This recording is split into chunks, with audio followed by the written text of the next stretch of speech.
GMGP. Good morning, good morning, good morning, good morning, good morning, good morning, good morning, good morning, good people. It is Thursday, February 5th, 2026. Y'all decided to wake y'all asses up with myself and my dog, my brother from another mother. Y'all know who it is. It's the Canadian Jordan Rich. You can find him at your boy Jake Rich. This is Wake Up with Ray and Jay every Tuesday, every Thursday, 9 a.m.-ish. Eastern Standard Time.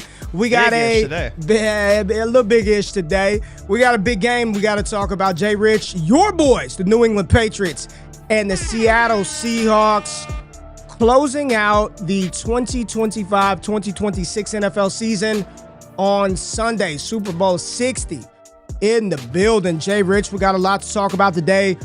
Who are going to be the most impactful players, the players that determine who hoist that Lombardi trophy on Sunday night? We got some offensive coordinators getting hired. We got some denials in college football. Jay Rich, we got prospects. It's draft season, baby. We got a lot to talk about, but first and foremost, for everybody that's rocked with us all year, this is it. Season is over. We appreciate you being here. We appreciate you having fun with us. Every week, we are the show. We don't stop, Jay Rich. We don't stop after the season. No, a lot of people take off and come back after the combine, after the NFL draft. We keep rolling, baby. So when they shut down, we keep rolling. So show some love, show some support, hit that thumbs up button, like the video, subscribe to the channel, check out all the dope content that we are dropping over here on the channel. Jay Rich has been in his absolute bag, getting to it. Jordan Tyson prospect profile dropped yesterday. Make sure you check that one out. We've got this up on the channel. We also got that man out of Ohio State, Carnell Tate, up on the channel. And then we've got the People's Champ, the People's wide receiver one, Jay Rich. Mekhi Lemon, he is up as well. But Jordan Tyson, the new one up, that's your boy. You love you some Jordan Tyson. I like me some Jordan Tyson too. Played up the street from me in high school. We'll show a little preview for that a little later in the show. But Jay Rich, talk to me, baby. How you feeling today? Everybody keeps saying, "Do I have eye surgery?" No. I just bought some expensive-ass shades, and I'm going to wear them every show because they cost a lot of money. But how you doing, baby? No, Ray, see, the good thing for you, right, you wear them on the show, now all of a sudden, it's a tax write-off. See, people, you got to think smarter. You got to think smarter. But I am in good spirits, Ray. Obviously, for now, I am good. I will be very nervous come Sunday, for sure. But I'm excited, man. Another Super Bowl for the Patriots. You know, we've been doing the show for a long time. I did not think that my team would be back in the Super Bowl before yours would. And the Cowboys have been bad for a while, but I did not expect this turnaround to happen. But, Ray, there is a lot of news to get to. We have the big game today. We have tons of things to discuss. So let's get right into it. Let's get to the important news, right? The people want to know. They've been hearing us talk about head coaches, coaching hirings. They want the good information here, and that's why we're starting off with Ray. What we got? Where is Giannis Antetokounmpo going to go? We're going back to the NBA. It's trade deadline day, baby. To heck with the Super Bowl. We'll get there. Is Giannis getting traded? Harden traded. Kristaps Porzingis to Golden State. Here, what is going on? Let's talk about the return of Luka Doncic for your Dallas Mavericks after Anthony Davis was traded to Washington. Man, I'm so tapped out on the NBA. I don't know what the hell is going on. I don't know. I don't know where Giannis is going. I saw Porzingis going to the Warriors.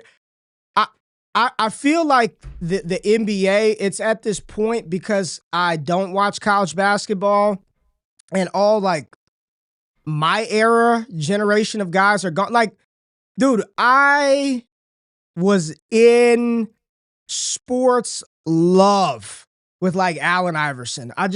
The question shoes, I had the questions, I had the answers. It's back in the gap where you get the reversible jersey, Eric Snow and the McCullough. Like that's the era, right? You know, and then transitioning into KD and LeBron and those. And then I was thinking about the other day, man, LeBron's been in the league over half of my life.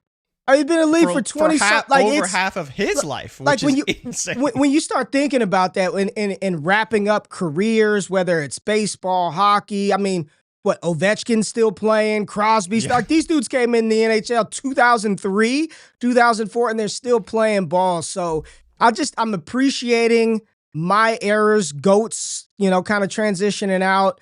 I don't know any of the young stars. Giannis, doesn't even, I'm sure it matters. Does Anthony Davis matter going to the Wizards? I don't want to talk about the damn Washington Bullets, man. We got offensive coordinators in Pittsburgh that we got to talk about, damn it. We got Matt Nagy that we got to discuss. And you want to talk about Trae Young and Anthony Davis, who is now, I guess he streams now, plays Madden or 2K on streams. I saw a video of him playing 2K with himself, and he got injured.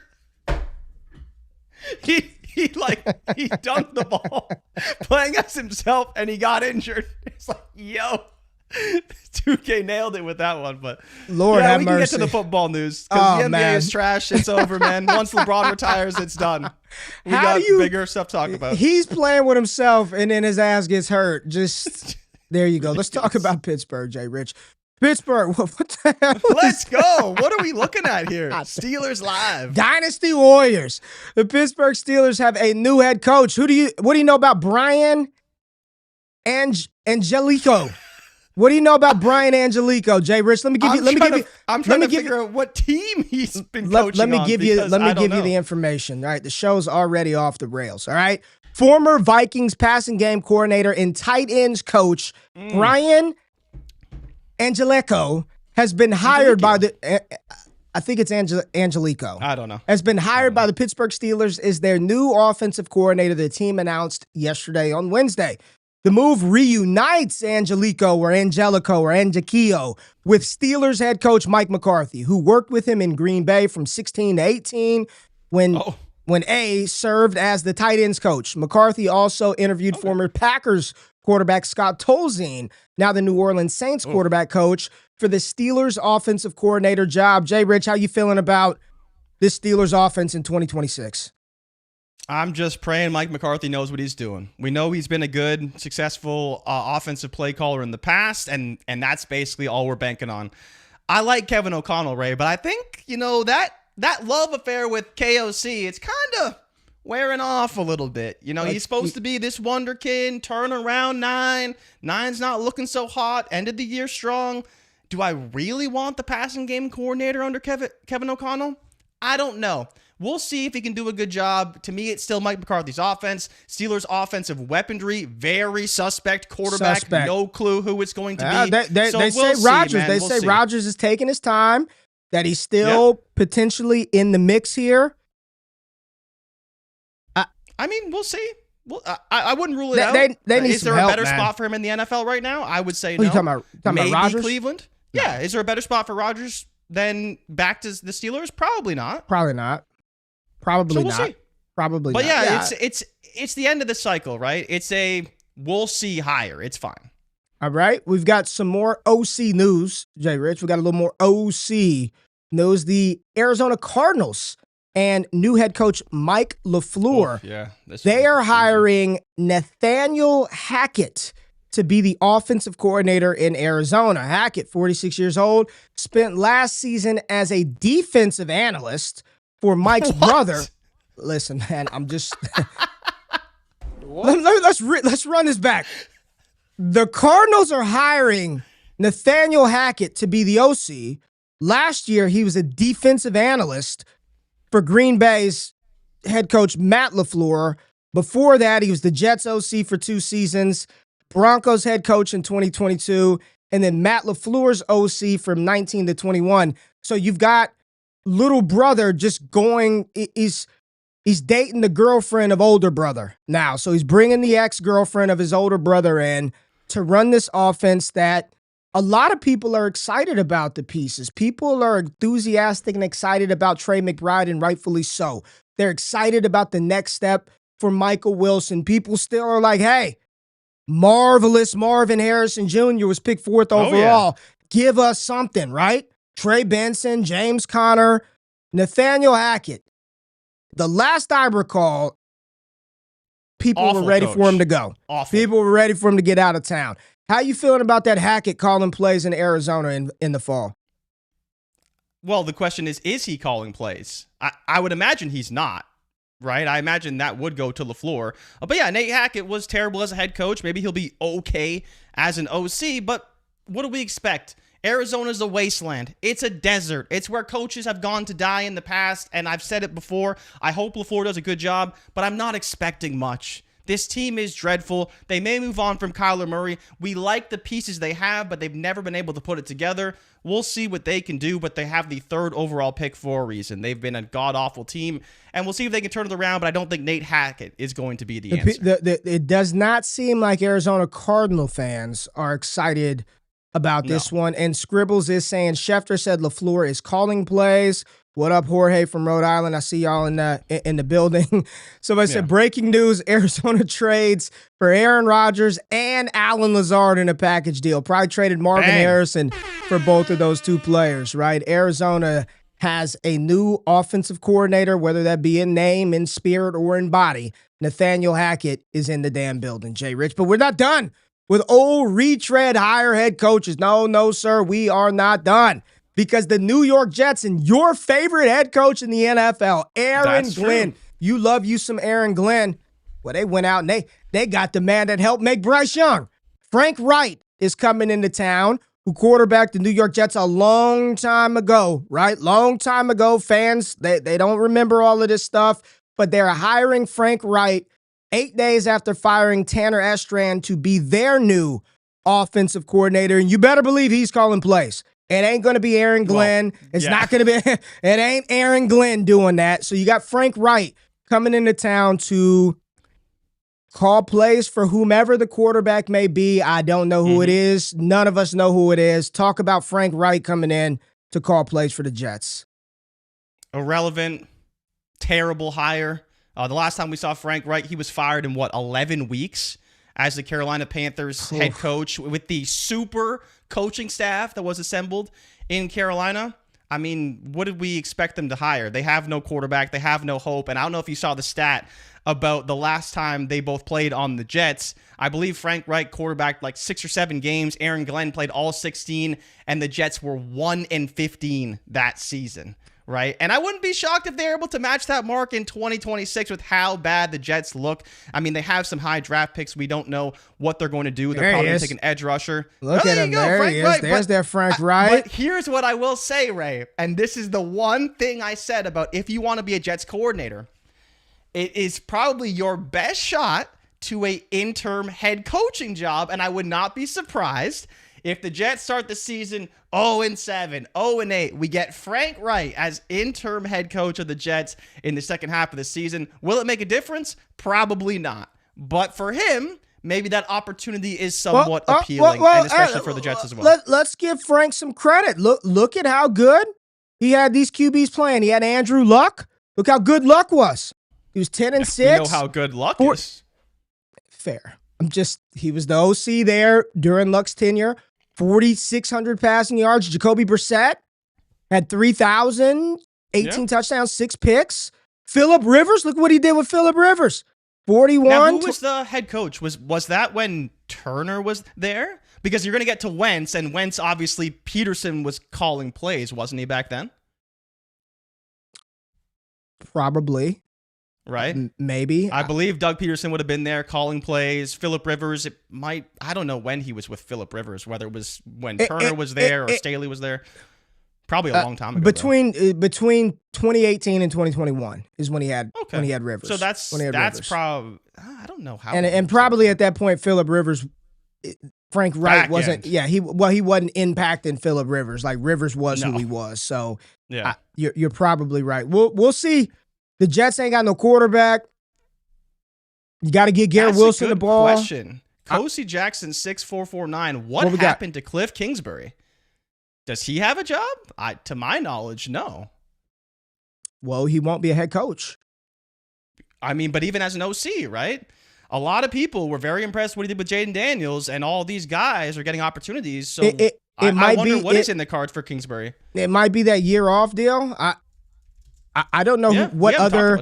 I guess the only other OCs that are in. Here's the thing: the Raiders don't have an OC, but you know who's going to call the plays. It's going to be Clint Kubiak. So maybe actually that's the spot that he's waiting for. Maybe he's planning on being Kubiak's OC. To be rehab fair, spot, right? Rehab spot, right? Go do that. Be the OC with Minimal Fernando pressure. Mendoza. Yeah, just work on the offense. Won't have to call the plays. Interesting. Maybe that's the spot. That was a good call, though, because we have not talked about, Cliff Kingsbury much at all outside of the head coaching realm.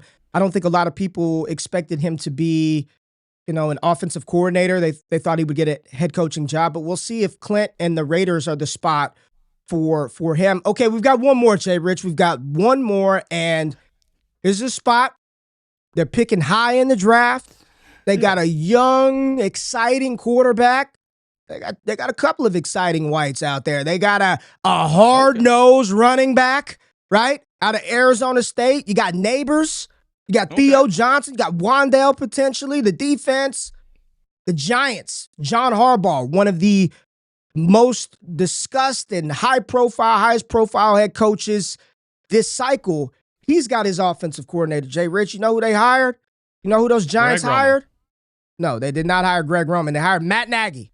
Matt Nagy is coming into town to call plays for the Giants. So this is one where Matt Nagy, where was he at? He was with Patrick Mahomes.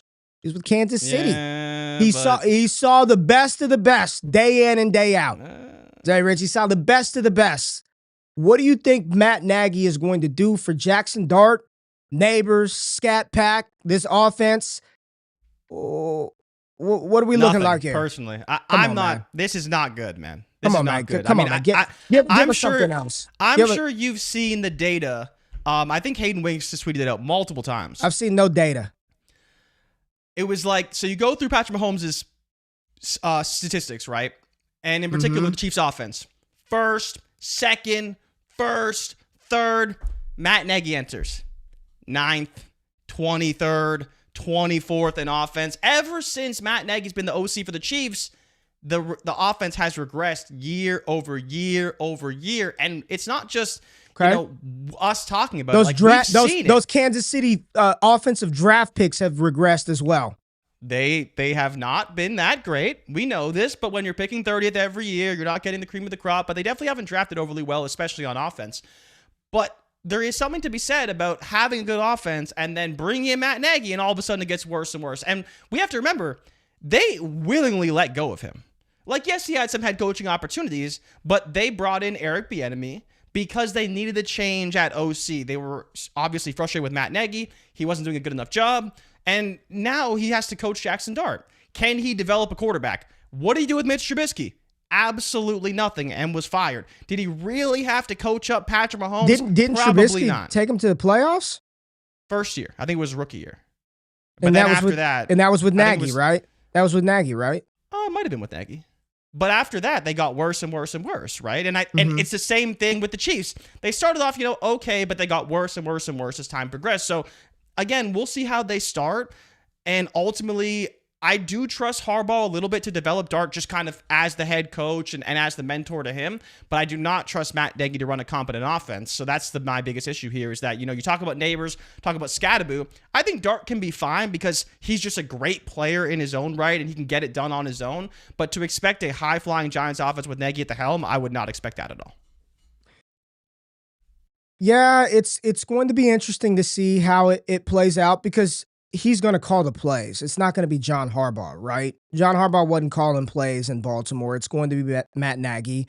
I'll say this. One of the things that, just thinking through Kansas City's team, what they wanted to do but were unable to do successfully because of personnel was run the ball. With Cam Scattaboo and Tyrone Tracy, I do think they will have a much better running game than Kansas City had.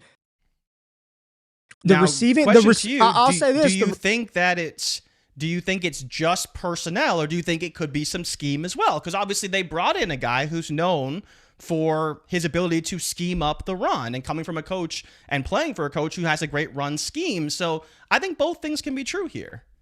Yeah, I'm not saying that at all. I agree as well. Both things can be true. I like some of the young offensive talent the Giants have. You've got a quarterback in place. If they bring back Wandale Robinson, that receiving core is more than good enough, and especially if they take one at 5 overall in the draft or trade back, establish, get some more capital and then take another pass catcher. Probably need to with Neighbors coming off of the knee surgery and not knowing, exactly how he's going to fare year one post-knee reconstruction surgery. I like the pieces that Nagy will have. We'll see if he can put it all together. There's no Patrick Mahomes here to save the day. The offensive line probably not as good as what is in Kansas City. And then defensively, they're clearly not as good as the Chiefs. So offensively, they're going to have to put up some points. Problem is the division is, I guess we'll see what the division is. I would say it was tough last year. Just an uninspiring hire, but that's where we're at in the NFL. That's what we're left with, yeah. But that's what we're left with at this point. All the good hires are gone, except maybe Kingsbury if he's okay. I'm looking at Jimbo in the chat. He's a Giants fan. He said can't get worse, right? Can't get worse than that. I think it's uninspiring, but I don't think it was like an awful. They hired Chip Kelly. You know what I'm saying? They didn't go out and get somebody like, what are you doing? Or someone from college, right? Like, you're trying. It's uninspiring, but I don't think it was, just the absolute worst hire that you can make. So we'll see how it all plays out. Jason said the Chiefs got worse because Kelsey got old. I think that they had Very no fair. running game. They had zero running game. Bears fan here. Matt Nagy is a great play designer, but cannot adapt. He ran the exact same game plan every year for 3 years, has never been able to adapt or change. Well, hopefully getting let go and entering a new situation will change some of the stuff that he did not do, but we shall see. Finally, Jay, the last piece of quarterback NFL news, sort of, kinda. We had a denial. Jay Rich, we had a denial. There was a quarterback trying to go back to school, denied access, Jay Rich, which is setting up for a legal battle. We are talking about Ole Miss quarterback Trinidad Chambliss trying to get that 6th year of collegiate eligibility. I believe it was for a toothache he had. He had to get his wisdom, something with the. Don't quote me. That's on his this, claim. Jay. This is his claim.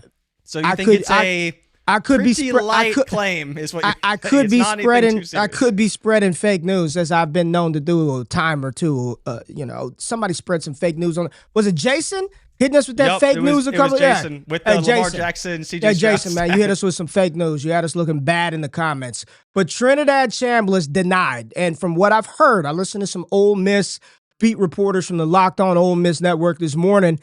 They said on the 12th they're going to sue. We're suing y'all asses on the 12th of February. So we got a few days until the suing gets to sue.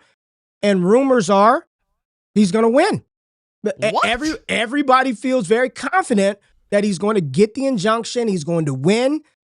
Judge Judy is going to bang the gavel and say, Trinidad, you go back to school, young man, and he's going to get his 6th year. I mean, at this point, Jay, do you even want him in the NFL if his ass, he just doesn't seem like he wants to go. He wants to go back to school. What do you do in this poorest quarterback class? If he's out, do you have him over Simpson or no? If he comes out, is he over Simpson for you or no? I think I got to see more, right? I think I just got to see more of both these quarterbacks. He played great in the playoff, but even with that, I mean, I got to give Simpson some credit. Like, he was still playing in Alabama. Tonsillitis, that's what it is. Tonsillitis. It's from Jason again, so here we go. Check it out. It's something with the mouth and teeth and throats, so. We will see. He could be QB2. The battle for QB2 to me is just like, who cares, right? Like, whoever ends up being QB2 ends up being QB2, and I don't think it's going to make a big difference. I don't know if you saw, but Joey Aguilar, the quarterback out of Tennessee, is also trying to get a 6-year eligibility. I don't give a damn about Aguilar. Well, I know you like Chambliss, but don't you think he wouldn't be going back to school if he had a good draft grade? Probably. We kind of said the same thing about Dante Moore, right? Probably. Like, if he was really going to go 2nd overall, he'd be gone. He'd be out.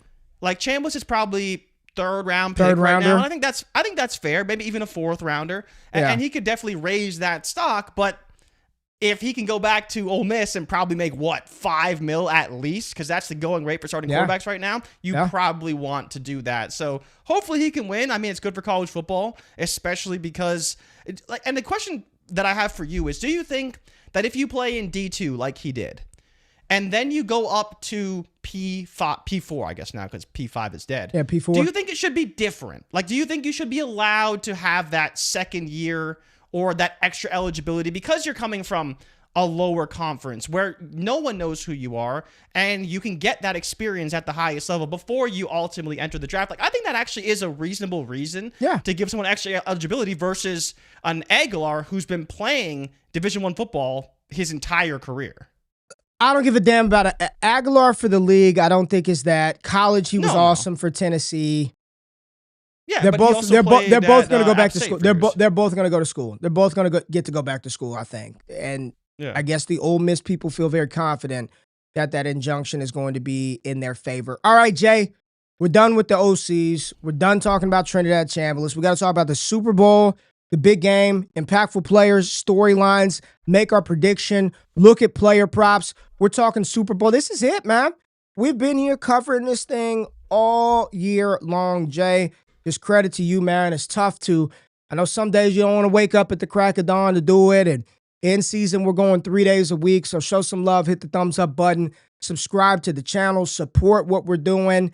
Check out the content, all of our other channels. We'll be right back after the break, baby.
Most first-round wide receivers, the scouts saw them coming from a mile away. 5-star prospects, top 100 recruits, the kind of guys who have been projected first-rounders since they were 16 years old. But every once in a while, prospect slips through the cracks. In the last 10 years, only 3 wide receivers ranked outside the top 200 at the position have been drafted round 1 of the NFL draft. Justin Jefferson, the 308th ranked wide receiver in his class, picked 22nd overall in 2020. Corey Davis, a 2-star prospect who went 5th overall back in 2017. And Josh Doxson, who was unranked. He went 22nd overall in 2016. That's it. 3 players in a decade. Jordan Tyson was the 215th ranked wide receiver in his class. A 3-star out of Texas. Ranked 1,285th nationally. And now, he's got a chance to become the highest drafted Arizona State Sun Devil since Terrell Suggs went 10th overall back in 2003. Let's break down why this underrated recruit out of Texas is one of the premier wide receivers in this year's draft class. Let's go, Jordan Tyson. That was a preview for the new mini movie Jay Rich has dropped on the channel. Our prospect profile series continues with wide receiver 1, 2, or 3, depending on you, but he is a first-round caliber prospect out of Arizona State.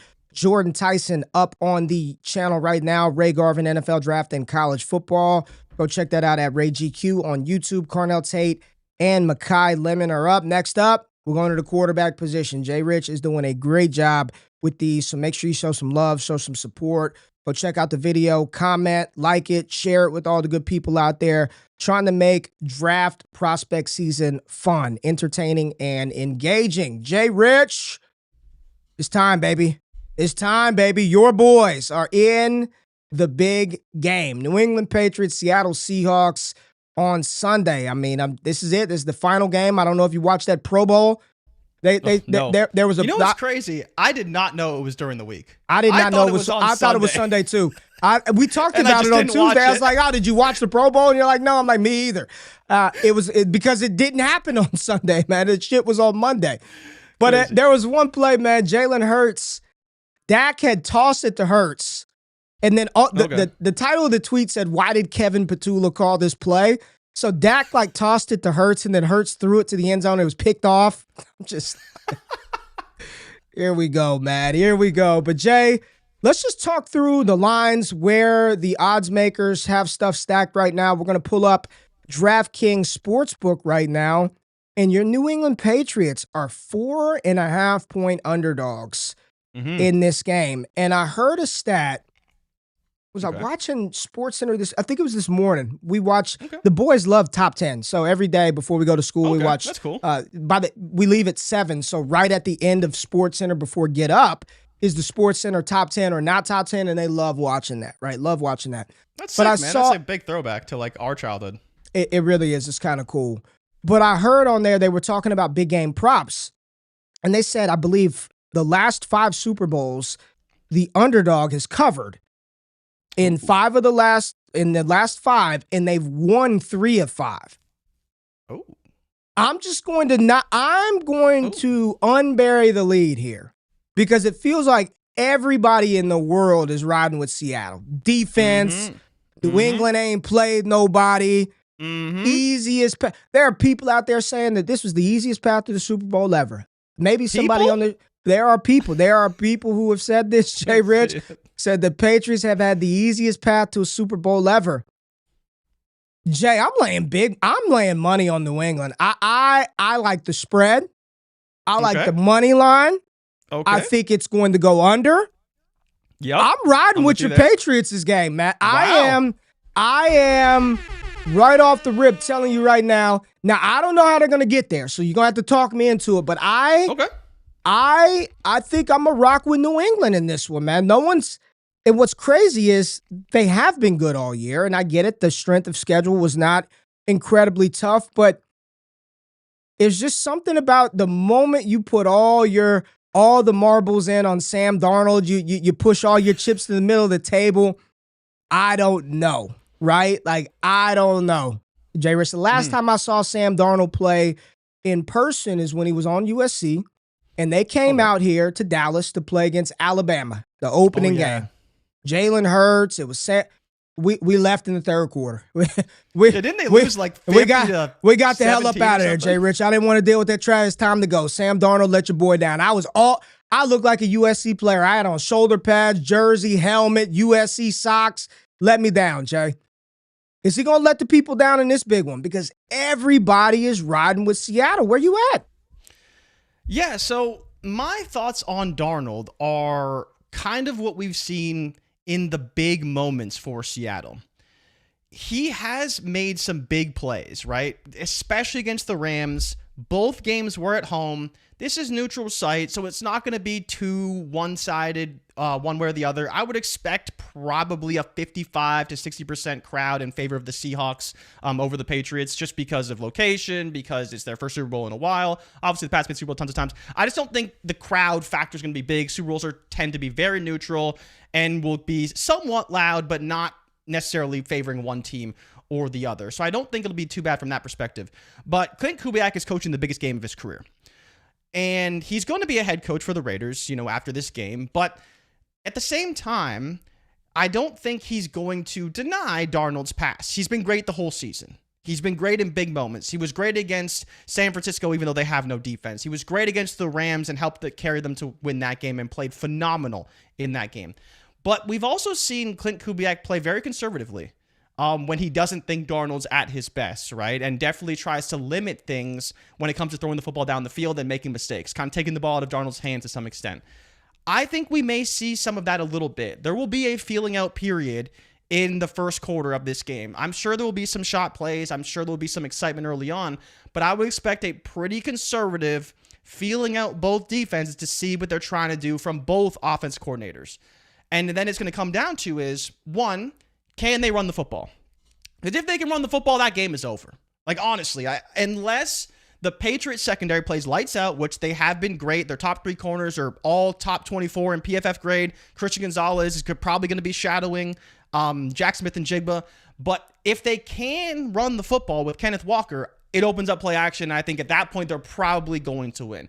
But if the Pats defense plays as well as it has and makes things difficult, and more in particular, blitzes a lot, which they've done in pretty much every playoff game, that's when it's going to be interesting to see how does Seattle adjust and how does Clint Kubiak adjust, because while, yes, Darnold's been great, when he's under pressure and he makes a couple mistakes, there may be a tendency for some of those old habits to come out, and how do they rein him back in? So it's not that I don't think he's going to play well. I think he probably will, but it's limiting the mistakes, because the one thing the Patriots have continued to do every single playoff game, regardless of conditions, they've held onto the football and they've limited the turnovers, and they've won the turnover battle in every single playoff game they've played so far. And if they do that again, they have every chance to win this game.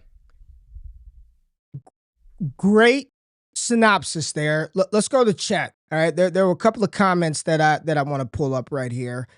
Kevin says this. He says, Drake May getting sacked 5 times every playoff game. If you take multiple sacks in the Super Bowl, you can hold the L. Talking about your quarterback's inability to avoid the sack, right? He has been, I think, 15 times he's been sacked through the playoffs. 5 in every game. 5 in every game. 5 in every game for Drake May. Kev was not trying to hear it. Shout out to Kev. Kev is here every week, subscribes to the channel, one of our super fans here. He says, well, I'm burning money, Jay Rich. He said, thanks for your donation. Seahawks getting the dub in this one. Let me see what else we got. I don't think it's fair to say he does it because he doesn't trust Darnold. It's a winning game plan. What do you think about this? I don't think it's fair to say he does it because he doesn't trust Darnold. It's a winning game plan. Why force anything else? No, I agree. It's the same way that people talk about the Patriots offense and how they do nothing all game, and Josh McDaniels very conservative. It's no different. And I'm not trying to say that it should be different. Drake May is playing in his first Super Bowl, right? He's a second-year quarterback, and you've been under duress every single game. You brought up the 5 sacks every game. But Ray, question to you. How would you rate the pass rush of the Seahawks relative to the pass rushers he's gone against? Everyone talks about how good the defense is, and the defense is arguably the best in the NFL, right? But if we're talking about pressure and the pass rush in particular, I personally believe that this is probably the second worst or potentially the worst pass rush that Drake May has faced in this postseason. Right? Because he's faced against Denver. They led the NFL in sacks. He faced against Houston. Could be and probably is the best pass rush in the NFL. And so that, to some extent, will be easier. But yeah, the Patriots' offensive line is bad. He's going to be under pressure. But that hasn't changed for the entire season. He's been under pressure all year long. His sack avoidance is one of his strengths, but he's going to face pressure. The key is don't fumble and don't make bad decisions. If you take some sacks, that's okay, because the one thing we love about Drake May is that he does bounce back very well. They've had some very creative play calling, and in particular, he's still one of the best deep ball passers in the league and has been for the majority of the season. So for me, I think the sacks are okay as long as they don't lead to fumbles. And that, for me, is the bigger thing. It is they have to have a 0 turnover, clean game. He's going to take sacks. He takes them every game. But I would still argue this is probably one of the easier pass rushes he's faced from the opposing defenses he's faced this season. But I do think the linebacking core is very good, and the secondary could be one of the better secondaries he's faced so far this postseason. Man, you are on fire. Let's stick with your New England Patriots, and I'm going to put some players up on the screen, and I want you, and man, I wish there was a vote button, like where we could put polls up from where we are. I know we could do it on YouTube, but I wish we could do it through Ecamm. I'm going to put some players up, and let's talk about how impactful these players are for New England and what they need to do in order for the Patriots to win the Super Bowl. Let's start off with a fantasy football favorite, Jay Rich, where a lot of people are saying, I've seen some folks say he probably just is not that good of a running back. How important is Travion Henderson going to be to New England's chances of winning a Super Bowl? On a scale of 1 to 5, I would say probably a 3. Go scale to scale 1 to 10. Then I will give him a 6. The reason why I'm going to go slightly above average is that if you're the New England Patriots, you're Josh McDaniels.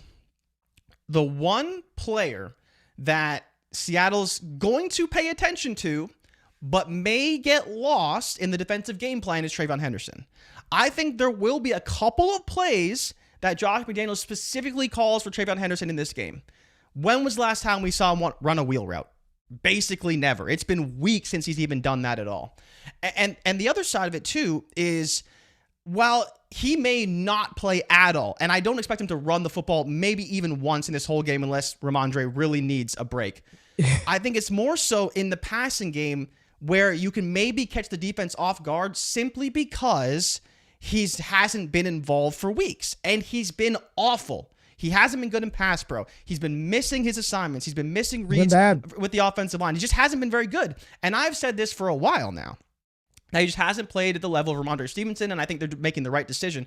But because it's the Super Bowl, because they had 2 weeks to prepare, they can figure out a couple of shot plays that potentially could be big for Travion Henderson. And so that's where I'm not going to say he's not going to be a factor, because if I'm an OC, he's one of my most dynamic players, if not my most dynamic player offensively. And I think you have to try and at least find ways you can use him, because he won't be a focus of the defensive game plan going in.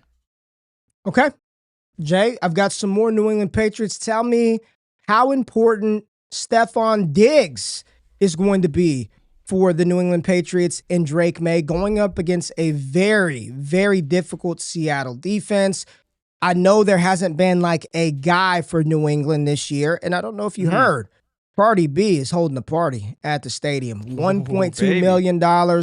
She's paying for like 30 people to cut. All the numbers are public. $700,000 in tickets, $8,000 for a catering staff inside the stadium. I mean, she is doing it big for her baby daddy, Stephon Diggs.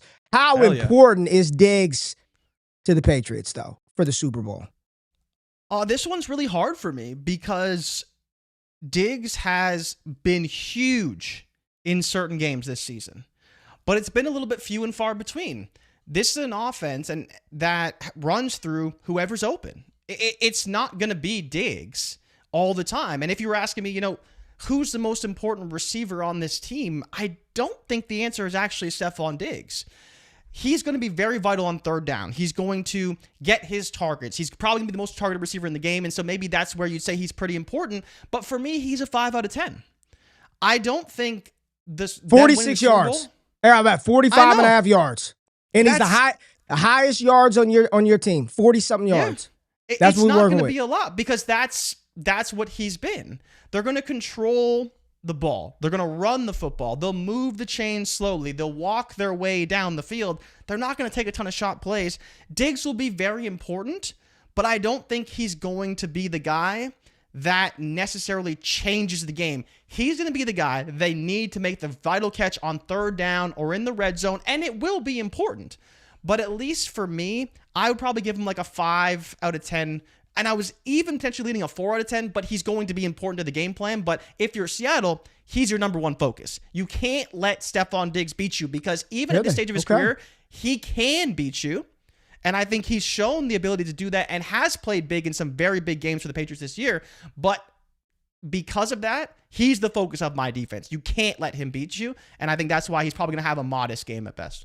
Shout out my dog D-Bro in the building. Shout out D-Bro in the building. D-Bro said Cardi crushed that Saturday Night Live. Yeah, she's very entertaining, Jay Rich. And I'm just letting you know, Jay, I need you to remind me. Chat, I got 9 minutes. Jay, I got to get these shoes, man. Those Nike Mines. I got to get these. They're back up? Yeah, they're back. I've been filling time. I've been jonesing. You're and on your phone. I'm thinking you got an important text coming in, and I'm just out here like going on. I'm like, is he going to look up? Is he going to look up? No, he's buying the damn Nike Mines. I need to get these slides, Jay Rich. I need these Nike Mines. So at 9 a.m., I got to enter that sneakers queue to try to get those Nike Mines shoes. Let's give you some more Patriots, Jay. Talk about how important they are going to be in your quest for another damn Super Bowl. Here goes a big one. Here goes a big one. Here's a big one. Okay. Will Campbell. Oh. Will Campbell. That is the starting left tackle, protecting that blind side of Drake May. The right tackle, I believe, is Morgan Moses, and he was getting abused the last time I saw New England on the field. Will Campbell has had his struggles as well, returning from injury. I think that was towards the back half of the season. It was like the last 3 or 4 weeks of the season, Yeah. So Will Campbell going up against the defensive line with Tank Lawrence. You've got Big Cat Williams out there, Murphy. This is a tough task here. How critical is Will Campbell's play on Sunday? 10 out of 10. It is a straight 10 out of 10. If Will Campbell has the game of his life, a game that validates that 4th overall pick, the number one left tackle in the draft. People said his arms were too short. He couldn't play left tackle. He'd have to play guard. He struggled at points this season. He's gone against some of the best pass rushers in the NFL week after week after week in the postseason, and he struggled. But to say that he isn't vitally important to this offense. He is. He is a 100% a Debro 10 said out 10 of 10. 10. Yeah, Debro said 10 out of 10. His play can change how the Patriots play massively, right? Because if he's doing a good job and he's holding his own, it gives Drake May time. It opens up things in the deep passing game. He's not running for his life as much back there. But if it's the same as it's been, he's probably going to be in trouble, and Drake May's probably going to take in a lot of hits. So, yes, he is arguably the most important person on the offense not named Drake May. All right, let's go defense. Let's go defensive side of the ball. Okay. And I'm thinking through this before I say it, and I feel like New England, they have the more difficult one-on-one tasks at probably the most important positions. You just said Will Campbell was a 10 out of 10 as far as importance to winning a Super Bowl. Well, then tell me how important this player is. Christian Gonzalez. Tell me how important Gonzo's going to be when he's going to be facing probably the NFL's Offensive Player of the Year in Jackson Smith-Njigba, all-pro wide receiver. You know he's getting 35% of the targets. He's a walking 100 piece. And if you think I'm joking, Jay, take a look at where DraftKings currently has his receiving yard lines. 100. 100 for Jackson Smith-Njigba. Doubled up anybody in New England. How important is Christian Gonzalez going to be to this game? So I'm between two numbers. I'm between 11 out of 10 and 9 out of 10. Okay. Right? So a 10 out of 10? Because he is vitally important. But the one thing that the Patriots can do is they can give him a bit of help if they have to. Right? And as good as JSN is, like, Christian Gonzalez is still an all-pro. Like, he's still a damn good corner in the NFL, and he's done a great job against top wide receivers in the league. They better let him shadow. I think he will shadow him. I think he will shadow him. Is he paid? But is Gonzo paid? Has he gotten paid yet? I'm just curious. I think this is his third year, so no. Okay, I was just saying, if he's paid like a top corner, I don't want to hear nothing. You got to follow JSN around in this. It's the final game, Jay. He's got to follow. He's got to travel. I think he's going to have to, but the problem for me is that it depends on how they want to play defensively. If they run a lot of man, then absolutely Gonzo's going to follow him. If they do want to play a bit of zone and mix in some zone blitzing, which we have seen throughout these playoffs, then maybe he doesn't travel as much and you rely more on the scheme to kind of confuse Darnold with the zone.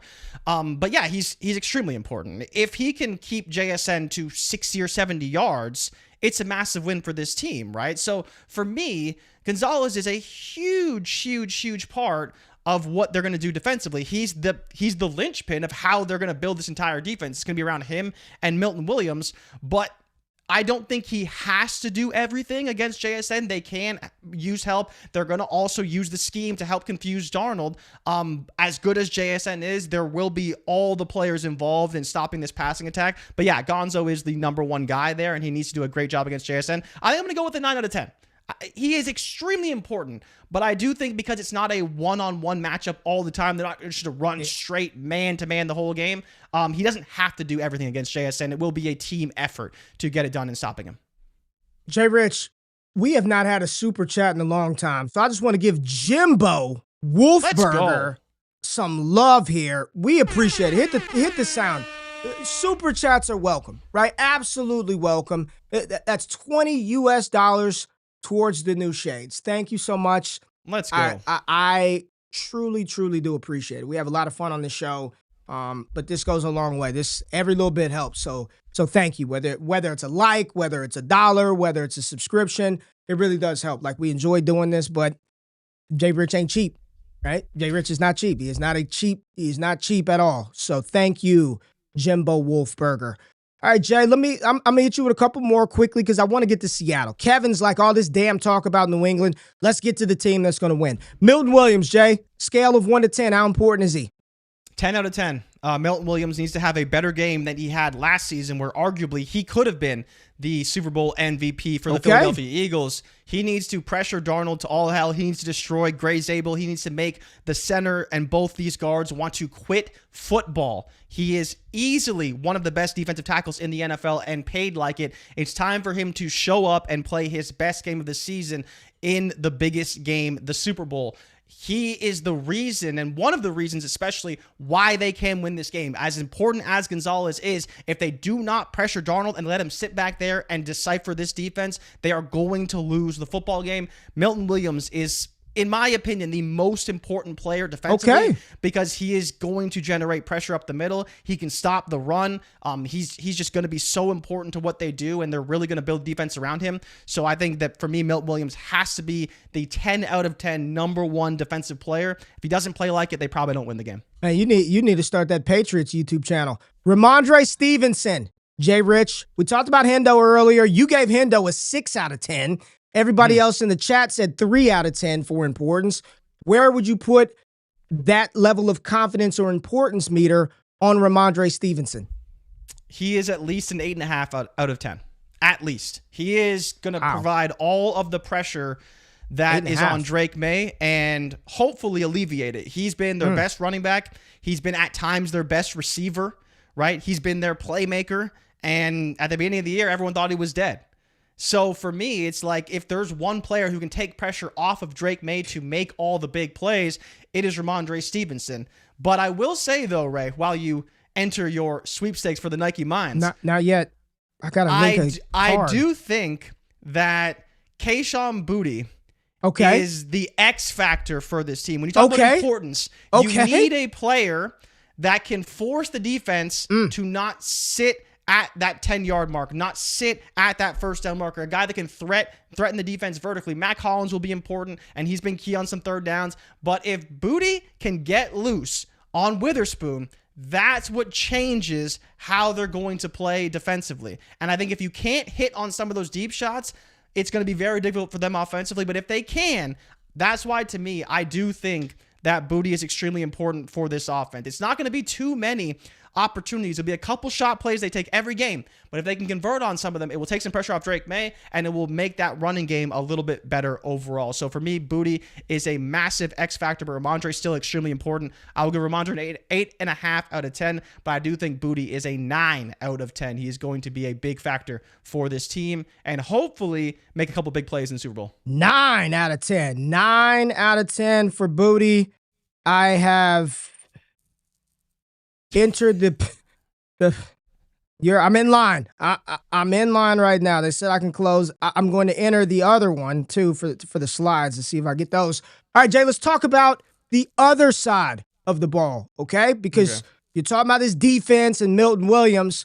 Well, I'm going to hit you with this one right off the rip, and D-Bro's in the building. D-Bro, get ready, baby. Kenneth Walker, Jay Rich, Seattle Seahawks. How important will Kenneth Walker be to the Seattle Seahawks winning this Super Bowl? This one's tough for me because I don't think Walker's going to have a very good game. Really? Like that Pats rush defense is one of the better rush defenses in the NFL. At one point, they were the best rush defense in the NFL when Milton Williams was healthy, and then they regressed a little bit while he was out. Like Walker is extremely important because, again, much like Ramondre, he takes pressure off of Darnold.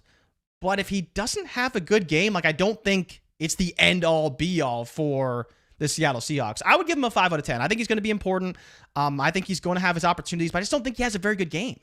I just don't think he's going to have a very good game. And because of that, and more importantly, like if Ramondre has a bad game, I really don't know how the Patriots win. Because then it's all on Drake May, and I don't know if you want. Well, you're not making me feel good about the. I'm thinking you're going to make me feel good about me picking New England. You should feel good because Walker's not going to be able to run the football. They're not going to be able to run the football against them. You don't think they're going to?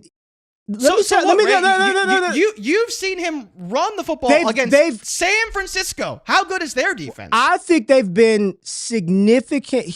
Now that Charbonnet is out of the way, it's just so much better. Like they're not toiling around. It's all Kenneth Walker. He does toil around. He does mess around. Ooh, there's nobody else. Cut it back.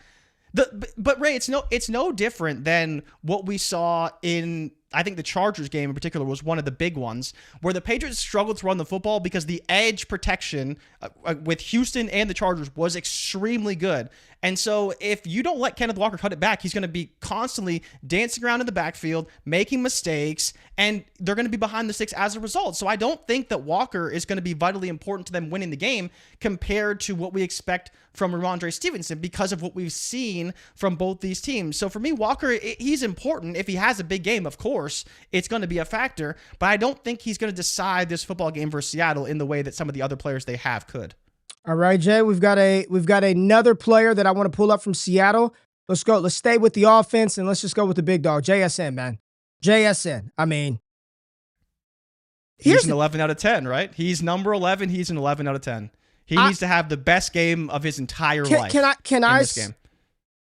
Probably, but I think that even if he doesn't, the attention that he's going to command, I think he actually puts more pressure on New England than there's pressure on Seattle to get, like, yes, getting him the ball is how you move the offense. Yeah. But I think just the attention that he's going to cause New England. How you use him, right?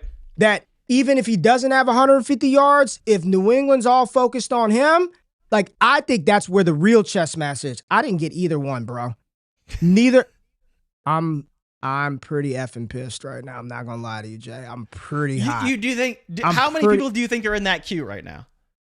I don't know, but they said my size was sold out, and I'm going back because it's still up. I'm not happy because I really want these slides. I really wanted the shoes part, like the shoes, but I'll take the slides. I'm not happy, so I'm going back in line to see if I can catch somebody who I hate Nike, dude. I hate Nike. Yeah, that's what I think about JSN. Like, even if he doesn't have 150, I think the attention that he's going to command, like, and that's why he's so important. That his right? impact is huge. Yes. Yeah, and that's what I was getting at with Walker, right? Is that when you talk about New England, your first step is to stop the run to force Drake May to pass. If you're New England, though, and you're looking at the Seattle offense, your number one focus is on Jackson Smith and Jigbo. Where is he? Where is he lining up? Is he in the backfield? Because you remember they ran that play against the Rams. He was in the backfield, and then all of a sudden he's wide open on that flag route. So, like, that's where for me is that it's going to be a massive importance what they do with him, how they utilize him, and more importantly, can they get him the ball and how do they get him the ball effectively? Because he's easily their best offensive player. But I think, as you mentioned, it's also the way that he can move defenders and cause other guys to get open, whether it's Shaheed, Cooper Kupp, who a lot of people think is going to have a big game in this game, and he very well might because JSN is double covered the whole game. But I do think JSN has to be 11 out of 10. Has to be. Very, very important. All right, Jay, let's move on to another Seahawk. And let's go to the defensive side of the ball because we have not talked about the news that kind of broke yesterday. Nick Emmanwori, the incredible do-it-all rookie safety. These DBs in Seattle, just outstanding. But Emmanwori banged up. Ankle or foot, I believe, is the injury. And there was a video of him limping walking into the stadium or into the building yesterday. So Nick Emmanwori, the stud, playmaker, defensive back, safety, energizer. How important is a healthy Nick Emmanwori to Seattle's defense? Oh, he's huge. I mean, just look to the way that Mike Macdonald used him the whole season. He is the chess piece that no offense really has an answer for. It was the same way he used Kyle Hamilton when he was in Baltimore. And he went and drafted Emmanwori, and the moment he drafted him, I'm like, well, he got his Kyle Hamilton somehow in the second round. And what do you know? He's one of the best defensive players in this draft. He's going to be vitally important because he can blitz, he can cover, he's extremely fast, he's unbelievably athletic. Like, he can basically cover anyone on the field. Imagine if you just match him up with Stephon Diggs.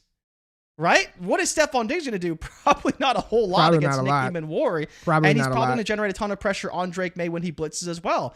So I do think he's extremely important. I think he's kind of the chess piece that they move around, and you have to account for where he is at all times because he's constantly moving around in the way they utilize him. So he's going to be very important. He's 8 out of 10, 9 out of 10. You could go as far as say he's a full-blown 10 out of 10. Absolutely, because he's the player that can impact the game more than anyone else to some extent, because I don't expect, at least, to see a whole lot from these corners because the Patriots are probably going to run the ball like 30 times. Let me tell you who I think is going to be a massive, massive factor in this game, and that is Leonard Big Cat Williams. I mean, this dude's been in the league, and he's just still a dominant wrecking force up front.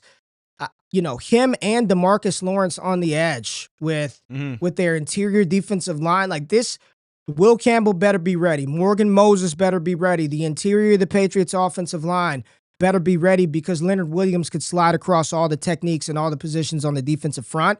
I would match him up.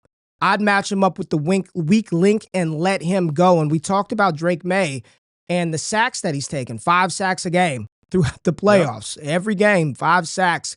And in one of the games, he was sacked and fumbled, 2 times, which you cannot have happen in this matchup. So talk about, I've got Leonard Williams up, but just talk about the defensive front for Seattle and how important they are to this game.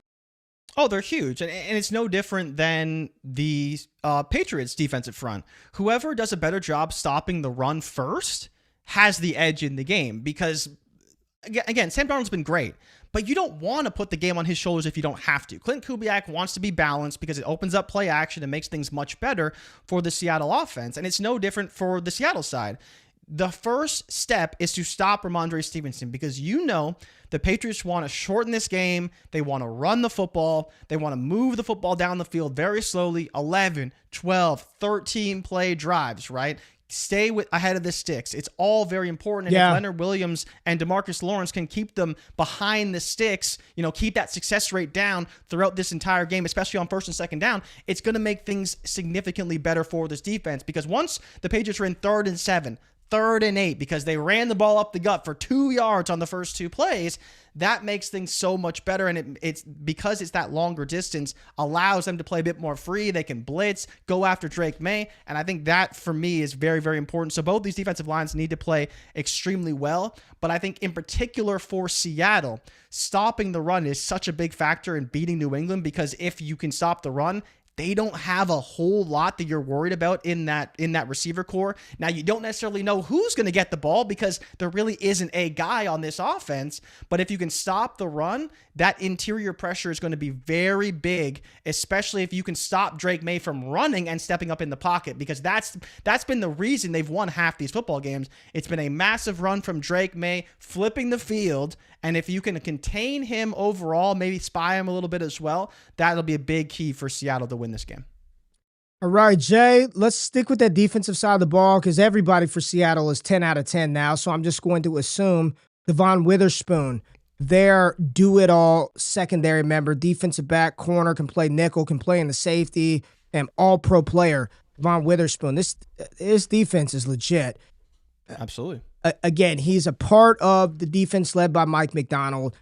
Incredibly important. He can do a lot. Again, pressure, different looks. I'm very curious to see how Macdonald just kind of deploys some of the blitz packages with the safeties, with the linebackers. But let's talk about a guy that I mentioned in the game where Seattle played against the Rams. And I said, hey, I think he's going to have a big play on special teams. Talk about Rashid Shaheed and the impact that he can have in this game and how important might he be to Seattle's chances of winning a Super Bowl.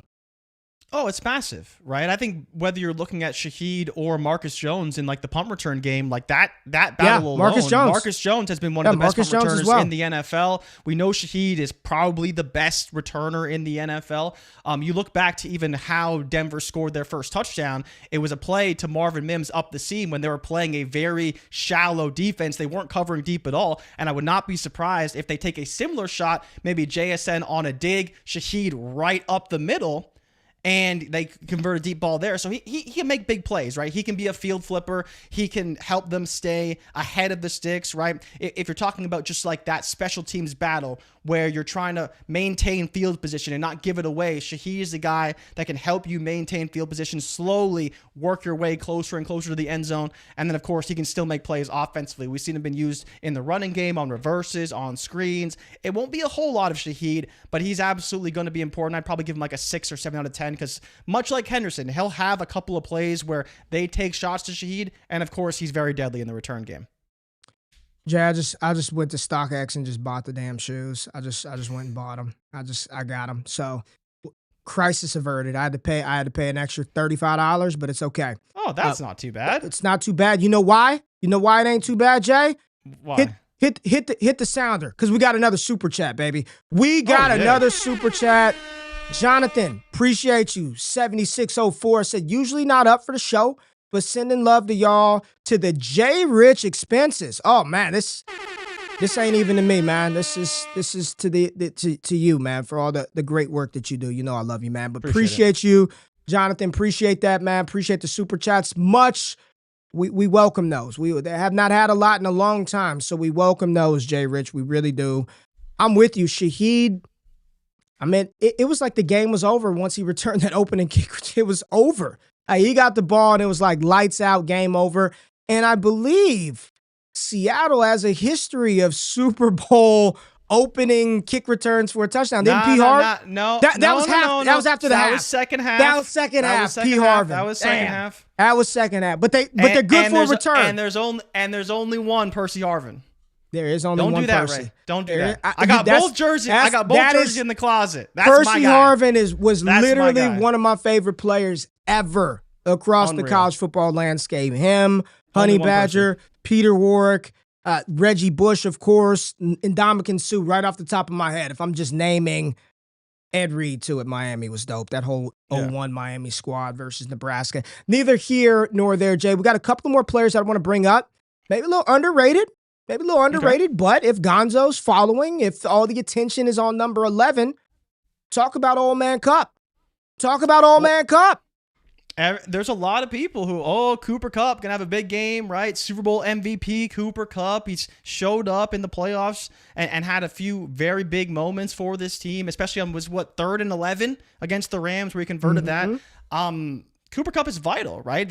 He's one of the few guys on this team that actually has Super Bowl experience, right? He played in big games. He's won a Super Bowl. He played phenomenal in that Super Bowl. He obviously won MVP as well. Like, Cooper Kupp is going to be hugely important to just keep guys settled, to keep Darnold at peace. And it's one of those things that, they signed him and they got him for so cheap. It's like, well, now, wow, what a bargain we have. We have a very experienced receiver who can help bring the guys along, who's been in Super Bowls, who's used to that routine. All that kind of stuff is important.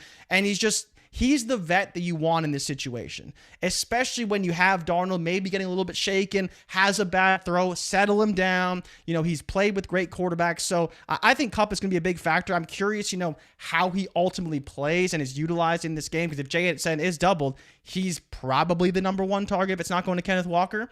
So he will be very important. I'm interested to see how Kubiak uses him, because there is a world where maybe it's not that he's the primary target or primary read, the hell no, he's but not.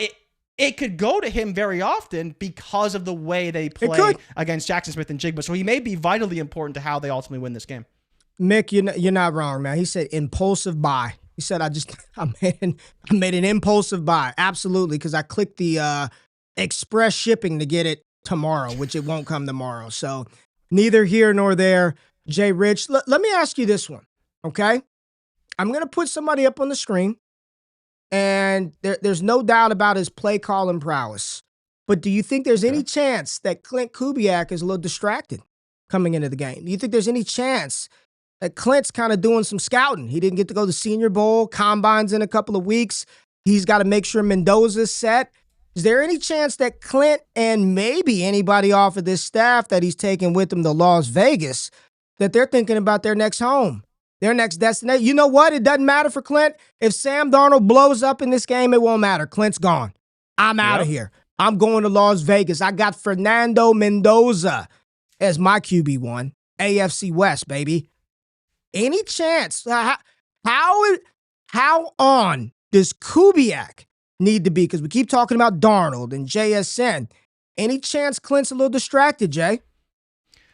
Maybe a little bit, but where I will give Clint Kubiak a lot of credit, he took no interviews throughout the entire process, right? Throughout the whole playoffs. Oh, Kevin said interviews. We got Kevin's a big Seattle fan, and he said Kubiak being distracted is the biggest Seattle worry.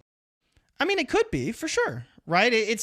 We're going to see how he calls the plays, but Yeah, he's been taking interviews. He's obviously been having conversations that have nothing to do with the game. Like you mentioned, he's going to be coaching the Las Vegas Raiders, whether he calls a great game or a bad game, and whether it's his fault or Darnold's, right? It's not going to matter because he knows what his next move is. I don't want to think there's going to be a world where, you know, he's distracted and all these things happen. There's all these stories about how, well, you know, he was partying with Tom Brady and he wasn't doing the things he's supposed to do to get ready for the Super Bowl. For at least this playoff run, he seemed fairly focused. He didn't take interviews until finally he had that week off for Super Bowl week. But to be fair, Josh McDaniels, who's coaching his 10th Super Bowl, which is ridiculous, and Mike Vrabel have been squarely focused on how do we beat Seattle from the moment they beat Denver till Super Bowl date. Mike McDonald, probably the same thing. But Kubiak had to do his interviews, had to, you know, have those conversations. And maybe that time won't end up mattering in the end.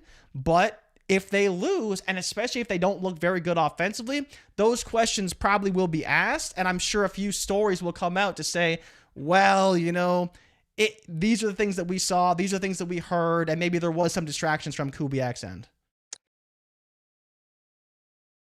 Again, everybody in the chat is just Seattle's going to wipe the floor with them, right?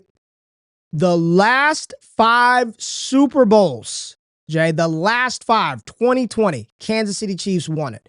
2021, Tampa Bay won it. 22, the Rams. 23, the Chiefs. 24, the Chiefs, right?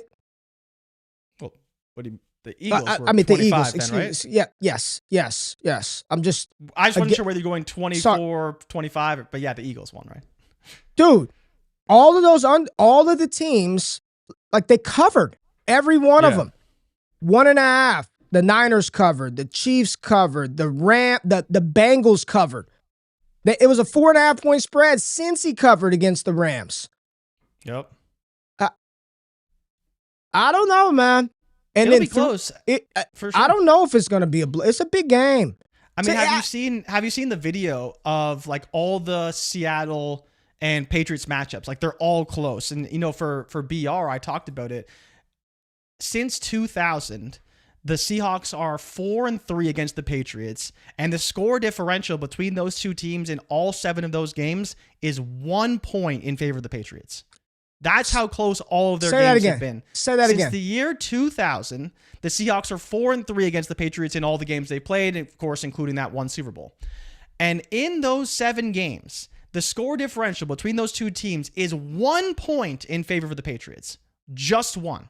That's how close all of these games have been played, and they all come down to the very end. Game-winning field goals, last-second touchdowns. Like every time Seattle plays New England in their history for like a long time, they've all played very, very close games. We know that the strength of both these teams to some extent is defense. Seattle's offense is very good, but I would say their strength is defense. We know the Patriots' strength is their defense, led by their head coach in Mike Vrabel. So I think it's going to be a game that's very close, very tight, probably leaning towards the under unless some crazy stuff happens. And yeah, it's going to be a big factor to see how these teams play. But for me, it's going to be very tight. I would not expect a blowout. Yes, people are going to predict blowouts. They do every year. But the way these two teams have been playing, they've played in some close games, it's been very tight, and I would expect it to be the same again. Super Bowl MVP, Jay Rich. Super Bowl MVP odds here. Sam Darnold favored. May. JSN. Where's the best value on the board? Super Bowl MVP best value. So, in your opinion, who do you think on Seattle can be a value? Because I kind of think it's Darnold or bust. Like, he's the favorite, sure. Seattle's favored in the game. Like, I just don't know if they win. How do you not give it to Sam Darnold? Because, again, Matt Stafford is going to win the Lifetime Achievement MVP award. Well, how you do it is, I don't think, has Darnold been great over the last couple of games? But JSN's, he's been great. Okay. Well, you well, he was fine against San Francisco. He didn't throw a lot of yards. It was like 13 for 17, and I think he had 2 or 3 touchdowns. But against the Rams, he was great. He threw for what, 320, 3 touchdowns. I'd say Kenneth Walker. Picks. I'd say Kenneth Walker. You think Kenneth Walker? Didn't he just have like 3 tutties? If he does some shit like that again, he's gonna win Super Bowl MVP. Maybe. Maybe. Because here's the thing. Do you expect him to do that? if he does, Darnold ain't having 3 touchdowns. They're not dog walking New England like that. Kenneth Walker ain't having 10 touchdowns and Darnold. So if I were going to pick one, 8-1 Kenneth Walker, I don't mind that. I don't really think it's going to be Shaheed. Shaheed would have to return one and then do other stuff in the game. And score another one, probably. And score. I don't think one is enough. I think he needs more than that. Defensively. See, I don't see a defender winning for Seattle, personally. They have to score. They have to do something. They have to get a lot of sacks. And they may have to do more than that. Fumble 6. Fumble 6, pick 6. Who won MVP the year the Patriots? Did Malcolm Butler get it? I don't know if he did or not. Who got it? Did Malcolm Butler get Super Bowl MVP the year he got the interception? Check that real quick. I don't think he did. But really? Maybe. I'd be surprised if he did. I mean, they would have lost had he not gotten that interception, but maybe he did. Yeah, but did he win it? Just look. Did put Malcolm Butler Super Bowl MVP? You want me to do it? No, I'm doing it right now. I was looking at his Wikipedia and it wasn't on there. Don't look at that wiki. Just go Malcolm Butler. Google it. I did. I'll find it. Don't worry about it. I'll get it. No, Tom Brady has the MVP. Okay, Brady won it. Yeah. That's where it's like. Well, if he didn't win it, then. That's what I'm saying. Like, so for me on Seattle's side, Seattle, probably it's Darnold or bust for me. If you want to take Walker, go right ahead. I'm taking JSN over Walker. JSN's Offensive Player of the Year. Everyone knows how important he is to the team. If he has, a decent game in a low-scoring game, like, he's probably going to win MVP. And I just think that no matter what, the story of Darnold culminating with a Super Bowl victory is going to win him the MVP. Even if he just plays like okay, right? If he doesn't do a whole lot, it's a very tight game, makes some crucial throws. To me, it's Darnold. Like, I think Darnold is the guy who could win the MVP. If you're looking for an off-the-board pick, it has to be on the Patriots side. Like, to me, it has to be. Because that's where you could get your low-scoring 13-10 Super Bowl with an MVP going to a Milton Williams, who I would love for NFL MVP or for Super Bowl MVP. He's like 100-1 right now. Milton Williams. That to me is, he could have won MVP last year easily. He was their best player. He played phenomenally, or he's 201 right now. So for me, like, if you're looking at outside the box guys, it's him and Gonzalez. They're their 2 best playmakers defensively. And you can maybe go Marcus Jones, but he's so far down the board, I just wouldn't. He's at 60-1 because, again, he's like Shaheed, where he could impact the game with a massive return. He also could have an interception, but I would go a little bit further down the board, and my 2 would be looking at Milton Williams or Christian Gonzalez as my off-the-board MVP picks. Because I think they're the 2 most impactful players on the defense. 100-1 for Gonzalez. I was looking at those Super Bowl stats. Hey, Tom Brady was balling in that one, man. Tom Brady, I mean, he had two interceptions in the game, but in that game, Tom Brady went 37 for 50 for 328 and 4 touchdowns. He did have 2 interceptions. Malcolm Butler MVP? But Malcolm Butler had 3 tackles, 3 passes defended, and an interception, a game-sealing interception. So, I mean, you get 3 passes defended and a game-sealing interception in which they should have won Seattle. But I mean like Cooper DeJean didn't win last year, and he had a fucking pick 6. Ain't no defensive player gonna win it. That's not how they got to get like 6 pick 6s in the game for them to win Super Bowl MVP. Do you think any Patriots offensive player not named Drake May could win? No, I don't think so either. No, it would have to be like a ridiculous game from Henderson or Stevenson. And where they have like 200 yards of offense. If Hendo rips off 2 long runs, then maybe. But they have to be touchdowns. What was that? The Tampa Bay game where he had like 2 70-yarders? Well, Ray, I saw it in person. He did it against the Bills and they lost. Excuse me. Right? You were in the building. No, I'm just saying, like, you were in the building. He did that against the Bills. You were in the building. I still lost to Josh Allen because Josh Allen's insane, dude. But yeah, I don't really see. At least I don't see value in betting them. Personally. All right, where we at with the game, Jay Rich? Where we at? I led the show. Started off talking about what I was going to do. I said I'm going to bet New England. I'm going to money line plus 190, spread plus 4.5, under 45.5. And I'm going to tell you right now, I don't feel great. I don't feel great about what I said an hour and a half ago. Now, can I talk to you about this? We got 3 minutes. The one thing we haven't discussed is experience. How do you weigh the experience of the coaching staffs, and in particular, the experience disparity? Mike Vrabel, coached in Super Bowl now, played in multiple Super Bowls and won Super Bowls. Josh McDaniels, like I said, his 10th Super Bowl he's coaching in. 10! Versus Mike McDonald and Clint Kubiak. Kubiak was a coordinator for San Francisco, I believe, at the time they went to Super Bowl. And McDonald has obviously not been to the Super Bowl. So do you think that coaching disparity in experience, playing in Super Bowls, used to the week, the time off, the scheduling, the practices, the players aren't used to it, but when you have a coaching staff that's very familiar with that, that probably matters versus Seattle, which doesn't. So how do you weigh that in how you feel about both of these teams? Everyone says Seattle's the better team, and I would agree with that. But in the Super Bowl, coaching does matter because the pressure is at its absolute peak, and you need to know what you're doing and be at your best. And I think that Mike Vrabel and Josh McDaniels will make the right decisions versus Mike McDonald and Clint Kubiak, who may make some of the wrong decisions in the wrong moments because that moment is just too big for them and they're not used to it. I think it matters significantly. And you hear them talk about just the preparation, how draining it is, all of this. Jay, hit the music. Hit the music. I don't like the backtrack, right? I don't delete tweets. I don't like the backtrack. I got to switch that pick, Jay. I can't. We talked the whole show. I'm reading the notes. I'm looking at stuff. Jay, I got to ride with Seattle, okay? That's fine. I'm not going to money line New England. I may sprinkle on them to cover because we've got some history. But, Jay, I don't know, man. I'm waffling on that take I said a little while ago. I probably should have waited before I put that out there. I think Seattle. There's just a lot New England has to overcome in this one, Jay.